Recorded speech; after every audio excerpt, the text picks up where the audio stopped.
I've been reading through this diary, which was written over 100 years ago by a woman named Anglesea. Anglesea was a young Brooklyn socialite, so she went to lots of fancy restaurants and theaters and shops with her friends. And one of the restaurants that she mentions often is one called Mirrors. My original theory was that Mirrors was this restaurant called Gage and Tollner. It's a very fancy restaurant. Literally, the walls are lined with mirrors. It was in the right spot. But there were a few things about her mentioning of mirrors that just didn't really line up with it being this fancy restaurant.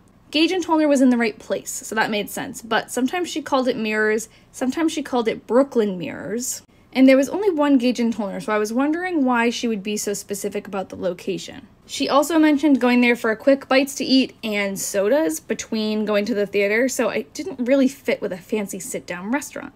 Somewhere along in my research, I can't even remember when, I came across the name Mirror Candy Company. And from some other research that I did on another diary, I actually learned that candy stores back then were much more than just candy stores. They also had soda fountains and food and things like that, and there were places to hang out. So I present you with my new theory. I used these newspaper articles and all of the different addresses of mirror candy stores that they mentioned, and I plotted them out on a map, so you can see that some of them are in Brooklyn, where she lived, and some of them are in New York City. She mentions going to Mirrors after she goes to the Duffield Theater, which is right next to Gage and Tollner and Mirrors Candy Company. They're right on the same street, which is confusing and annoying.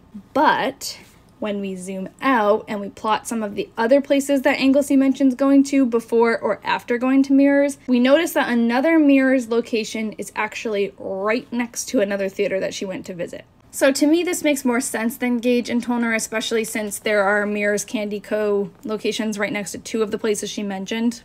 And we all know Anglesea loves candy. She mentions getting candy from guys all the time. So I'm leaning towards Mirror Candy Company as our official Mirrors. And although it's not Gage and Tollner, I don't regret going there and having a fantastic meal.